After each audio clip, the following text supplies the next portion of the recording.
Ton coin, tu es dedans. Dieu te voit. Totorino, augmente-moi le volume. Le son n'est pas bon. Ce que tu fais là, Dieu te voit. Jaïa, tu es dedans là, Dieu te voit. Ton papa, tu fais là, Dieu te voit. Ta sorcellerie, tu es dedans là, Dieu te voit. Il te voit. Tes amis se lèvent tôt le matin pour aller se chercher. Pendant qu'ils travaillent, toi tu dors. Pour toi, la vie est facile. Ils font des économies pour pouvoir s'en sortir. Pendant ce temps, commérage va te tuer. Celui-là vendu son âme au diable. Celle-là est vengésier. Celui-là, il est gigolo. Tout ça pour tenir leur image. Ce que tu fais là, God te voit. Il te voit. God te voit. Il te voit. La sorcellerie, tu fais là, Dieu te voit. Ton hypocrisie, tu es dedans là, Dieu te voit. Il te voit. Oh, Iné, mon joli petit mari là, comment que Dieu m'a donné. Celui-là, tu veux me voler. Tu sais encore, tu dis ses amours. Béio, j'ai eu du boulot. Toi, tu es jaloux. Béio, les livres, les niamés.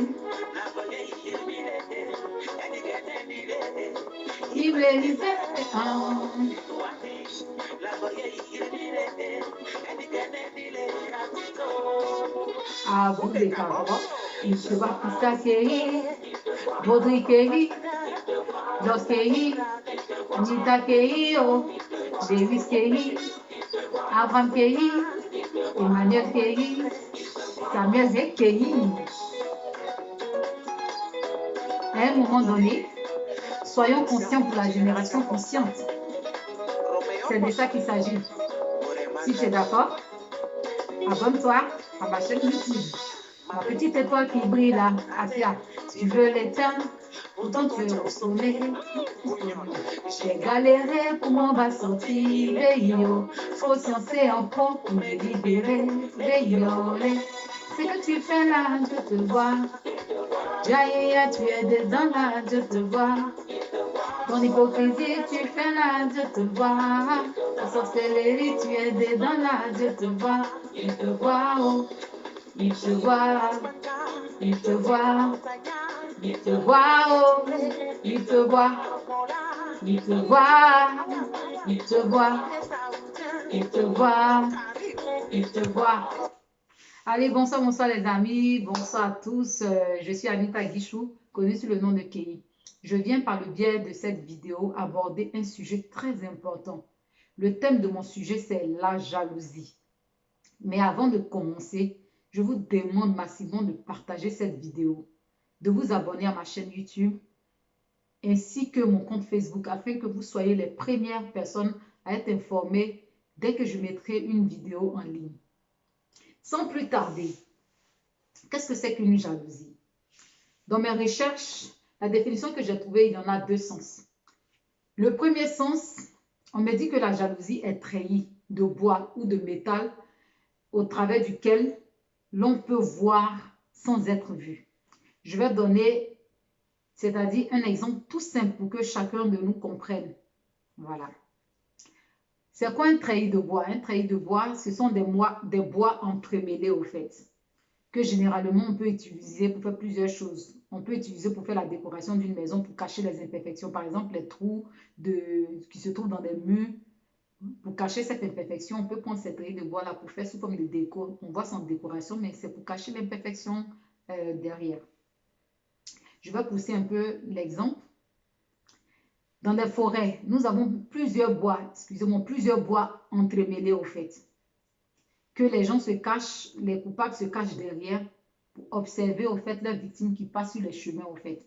C'est-à-dire que tant que tu ne fais pas du bruit derrière, on ne peut pas se rendre compte qu'il y a un œil qui est caché derrière les bois qui est en train d'observer les passants. Donc c'est ça un treillis de bois en fait.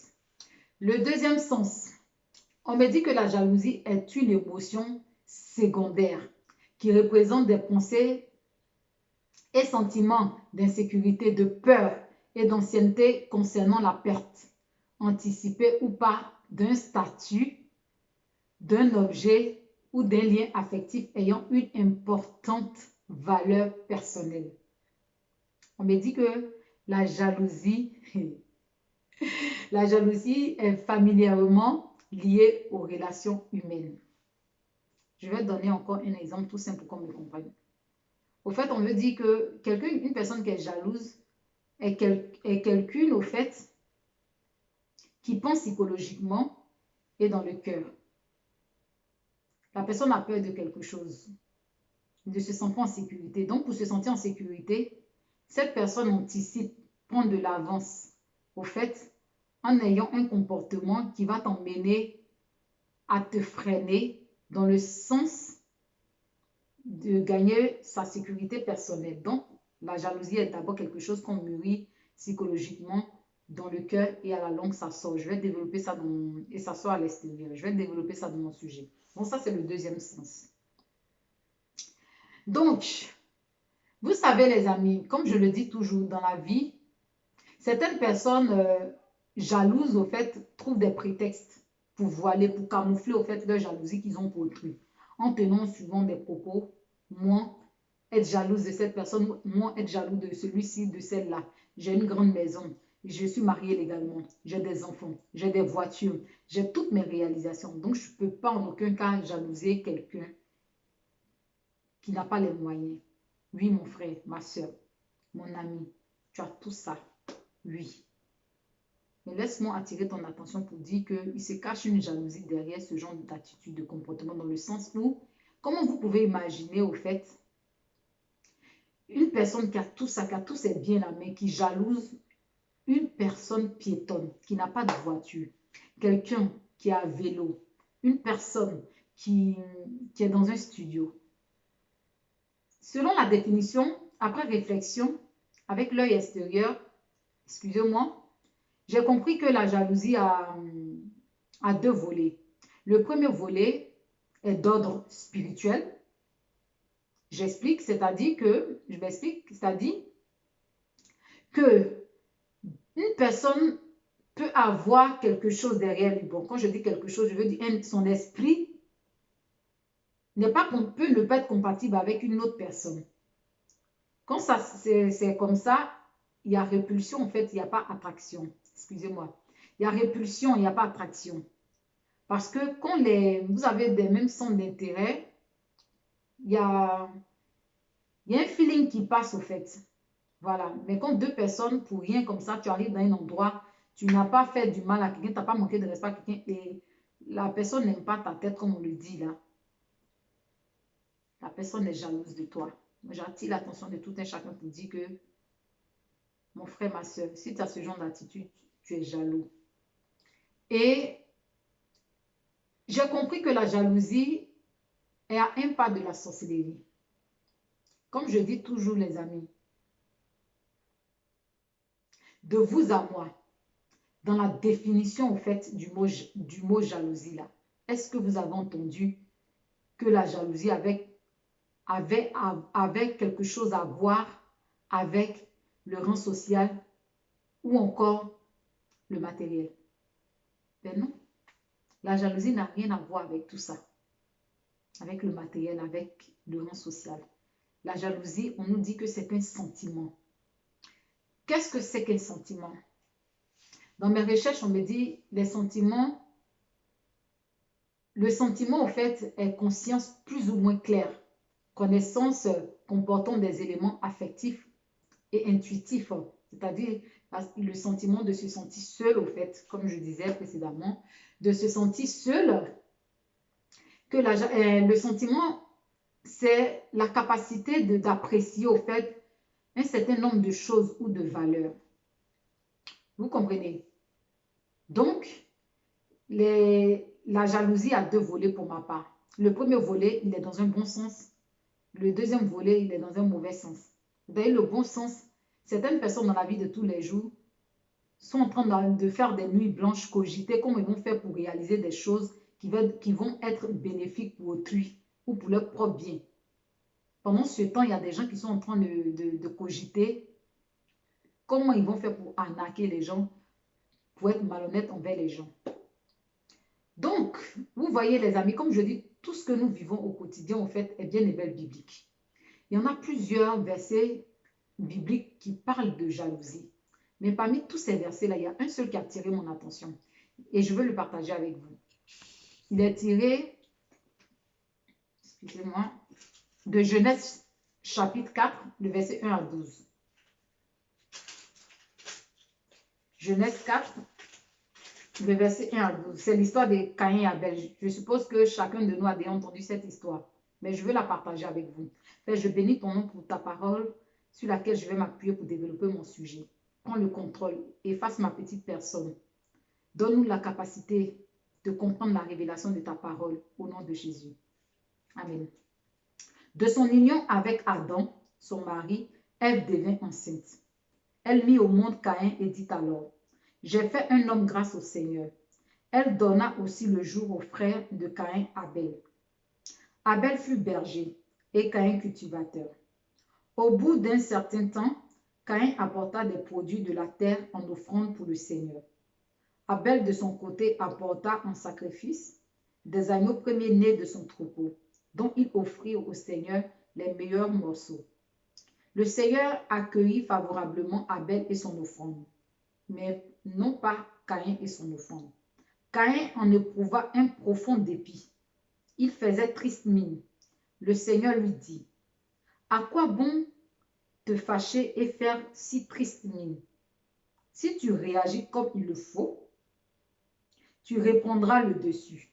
Sinon, le péché est comme un monstre tapi à ta porte. Il désire te dominer, mais c'est à toi d'en être maître. » Cependant, Caïn dit alors à son frère, « Sortons. » Quand il fut dehors, Caïn se jeta sur son frère Abel et le tua. Le Seigneur demanda à Caïn, « Où est ton frère Abel? » Caïn répondit, « Je n'en sais rien. Est-ce à moi de surveiller mon frère? » Le Seigneur répliqua, « Pourquoi as-tu fait cela? J'entends le sang de ton frère dans le sol me réclamer vengeance. Tu es désormais un maudit, chassé du sol, qui s'est ouvert pour recueillir le sang de ton frère, ta victime. C'est pourquoi tu auras beau le cultiver, il ne te donnera plus ses richesses. Tu seras un déraciné, toujours vagabond sur la terre. » Que Dieu bénisse sa parole. Vous savez, les amis, c'est l'histoire au fait de deux frères. De sang, hein? Ce n'est pas des amis. L'histoire de deux frères, dont l'un est cultivateur et l'autre est berger. Ils sont allés faire des offrandes au Seigneur. L'autre a apporté ses provisions. Je suppose que ses provisions que le Seigneur n'a pas approuvé. Et l'autre, pour son frère, il a approuvé. Il n'a pas approuvé pour Caïn, il a approuvé pour Abel. Quand je lis le passage biblique, je me dis si le Seigneur n'a pas approuvé l'offrande au fait de Caïn, le frère, c'est que sans doute Caïn a dû apporter peut-être des provisions qui n'étaient pas en bon état. C'est-à-dire que des fruits qui n'étaient pas mûrs ou bien qui étaient un peu pourris. Parce que c'est ce que nous vivons au quotidien. Excusez-moi, c'est ce que nous vivons au quotidien. Nous avons tendance à donner à autrui ce qui n'est pas bon et puis garder bon là pour nous. Donc je suppose que comme le Seigneur, il a vu que l'offrande au fait de l'autre frère Abel était vraiment sincère. Puis il a pris vraiment les premiers au fait nés de ses veaux pour apporter avec un cœur sincère. Le Seigneur a regardé la sincérité de son cœur. Et puis il a accepté. Donc dans ce passage, ce qui sous-entend que entre frères, on peut se jalouser. À plus forte raison à l'extérieur, en amitié. Okay? À plus forte raison en amitié. Donc, comme le Seigneur, lui, sait toutes choses, il a vu le fond de choses, comme on appelle Caïn. Il a vu que Caïn a commencé à mûrir dans sa tête quand le Seigneur a approuvé pour son frère. Il s'est dit, mais non, si je tue Abel là, quand je vais venir prochainement pour faire mon offrande, je serai le seul à faire mon offrande. Là, le Seigneur sera obligé d'accepter pour moi, il n'aura plus pour mon frère. Donc, il a commencé à cogiter ça dans sa tête et dans son cœur. Donc, comme le Seigneur sait toutes choses, c'est un Dieu qui connaît une fourmi noire dans le noir sur une pierre noire. Il a vu et puis il a mis en garant. Il lui a dit, ça ne sert à rien de faire une mine si triste. Parce que ce que tu es en train de cogiter, tu es en train d'avoir comme pensée vis-à-vis de ton frère, je le sais, donc il faut arrêter, le mal veut prendre le dessus. Mais si tu repousses ça par la prière, si tu rejettes ce sentiment-là, tu auras le dessus sur le mal et tu ne pourras pas faire du mal à ton frère. Tu vas te dire par exemple que c'est normal, que voilà, c'est parce que peut-être le Seigneur, voilà, a voulu accepter, c'est pas grave, c'est mon frère, hein, qui dit mon frère, qui dit moi. Donc voilà. Mais le mal a pris le dessus sur lui. Il a dit à son frère de sortir du lieu. Il s'est jeté sur son frère et puis il l'a tué. Ce qui sous-entend que la jalousie, là, nos propres frères même peuvent nous jalouser. La preuve en est au quotidien. Quand nous marchons avec des personnes dans nos entreprises, tu arrives là, tu as étudié. Pendant que d'autres partaient faire des fêtes dans des boîtes de nuit, toi tu faisais des nuits blanches, tu révisais. Donc tu as eu tes diplômes, tu es sur des postes vraiment que tu mérites. Tu arrives dans des entreprises, les gens te jalousent. Par rapport aux promotions que tu vas avoir, ils vont aller vraiment salir ta réputation auprès du directeur. Comme le directeur n'est pas sur le terrain avec vous, il croit. Mais il ne se met pas à l'esprit que ces personnes sont des envoyés du diable. C'est que le diable se sert de leur corps pour pouvoir œuvrer. Vous savez, moi je dis toujours dans la vie, il n'y a aucune personne méchante sur la terre. C'est lorsque cette personne habitée par un mauvais esprit qu'elle pose de mauvais actes. Sinon, il n'y a pas quelqu'un qui est méchant sur la terre. Voilà, la preuve en est, le diable fut un ange de Dieu. C'est lorsqu'il a commencé sa rébellion dans le royaume des cieux qu'il a été déchu sur la terre. Mais depuis de vous à moi que nous marchons sur la terre dans la vie quotidienne, là, nous avons déjà vu le diable avec des cornes nous dépasser dans les rues. Non, le diable est un esprit. Il se saisit d'un corps pour pouvoir œuvrer. Donc, si tu es disponible, tu es disposé, ben le diable t'utilise. Si tu es une personne qui pense négativement, tu es envieux, tu es méchant, tu voles, tout ce qui est vilain là, tu prends plaisir à le faire. Donc, il s'assoit, le diable s'assoit et puis il dit, tiens, voilà un élément là-bas, il va lui donner gombo. Parce que généralement, quand tu poses ce genre d'acte là, on ne dit pas, oh, c'est quel esprit qui fatigue cette personne et puis elle agit comme ça. On t'indexe en disant ton nom. On dit que X là, il est méchant ou bien elle est méchante. C'est toi. Voyez, le diable, la Bible le définit comme un rôdeur, un destructeur, quelqu'un qui vient pour détruire et puis tuer. Donc, il veut que ton entourage te rejette, dit que tu es une méchante personne. Pourtant, c'est lui, tu as laissé par faiblesse ou bien parce que tu as laissé une porte d'ouverture, il est venu t'utiliser pour œuvrer. Donc, vous voyez. Donc, la définition du mot jalousie n'a rien à voir avec le rang social ni le matériel. Donc, certaines personnes qui pensent que, comment dirais-je même, la jalousie a quelque chose à voir et puis pour camoufler la jalousie qu'ils ont pour autrui, là, ils se réconfortent avec ce genre de propos pour dire que moi, j'ai tout ça là, je ne peux pas jalouser cette personne. Tu as tout ça là, oui. Mais laisse-moi attirer ton attention aujourd'hui pour te dire que c'est un sentiment de jalousie qui est en train de naître. Parce que si tu ne rejettes pas ça là, sans t'en rendre compte là, tu commences à être un petit apprenti sorcier au fait. Donc si je veux faire un lien pour qu'on me comprenne, l'apprentissage, c'est quoi? C'est que c'est quand tu commences à penser dans ta tête et puis dans ton cœur, tu es en apprentissage.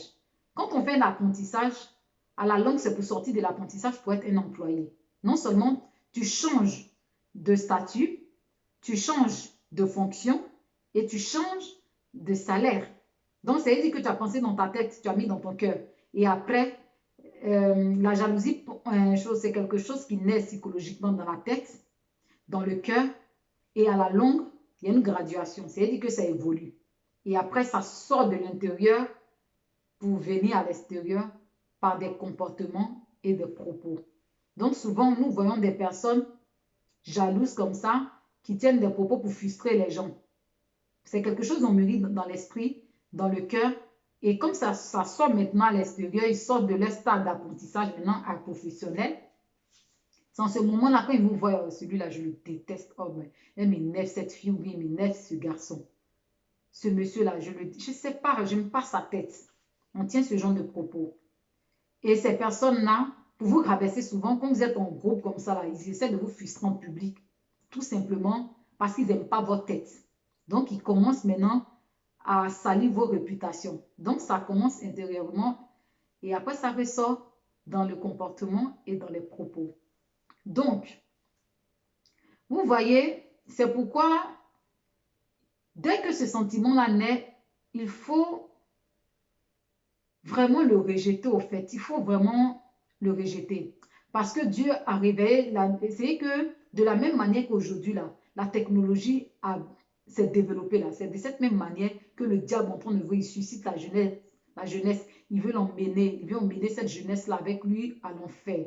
Donc, nous, aujourd'hui, nous sommes la nouvelle génération que Dieu utilise à travers différents potentiels pour parler de lui, pour que nous nous réveillons, aborder des thèmes, des sujets, pour attirer l'attention de tout un chacun, pour que nous puissions faire plus attention dans nos vies quotidiennes, pour pouvoir marcher bien au fait. Vous comprenez? Donc, c'est un petit peu ça. Donc, la jalousie, en conclusion, si je veux donner une conclusion, la jalousie n'a rien à voir avec le matériel. La jalousie n'a rien à voir avec le rang social. Donc, essayons vraiment de repousser ce sentiment-là s'il naît dans notre cœur. Parce que ça peut emmener les gens à ôter les vies des gens. La preuve en est. Abidjan comme ça, là, la jeune fille qui a brûlé le magasin de la femme de 40 millions. Quand on lui a posé la question, là, elle dit elle-même, elle ne sait pas ce qu'il a pris. Elle a menti, elle a nié beaucoup au début. C'est grâce à une caméra cachée d'un magasin, d'une grande surface qui était en face du magasin de cette femme en question plutôt, qui a révélé la vérité. Et quand on lui a posé la question à la police, elle dit qu'elle ne sait pas ce qu'il a pris. Donc c'est pour dire que une fois que tu commences à mûrir des pensées qui ne sont pas bien envers autrui, ben, le diable t'utilise pour œuvrer. Donc en conclusion, il ne faudrait pas que nous soyons un canal pour que le diable se serve de nous pour pouvoir œuvrer, pour empêcher l'avancement de notre prochain, pour empêcher l'élévation, pour empêcher, comment dirais-je même, que autrui rentre dans sa vie de gloire. Rejetons ce genre de truc pour freiner l'avancement de notre prochain. Il ne faudrait pas que le diable se serve de nous comme canal pour le faire. Donc, mon frère, ma soeur, sache que ce genre de comportement, d'attitude-là, c'est être à un pas de la sorcellerie. La sorcellerie, ce n'est pas que manger. Si tu dois bénir quelqu'un, la Bible dit que Dieu t'habille, il suscite des gens dans la vie de ses enfants pour se glorifier dans leur vie. Si de par ton canal, tu serais une source de bénédiction pour autrui et que tu empêches la bénédiction, tu empêches que Dieu t'utilise pour pouvoir faire du bien à quelqu'un, mon frère, laisse-moi attirer ton attention aujourd'hui pour dire que, excusez-moi,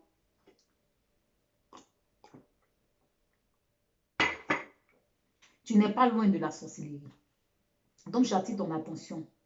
Donc, sur ce, je souhaite à chacun de nous de demander beaucoup de sagesse au Seigneur, le discernement surtout pour pouvoir discerner au fait ce genre de personnes, ce genre de mentalité qui nous entoure au quotidien.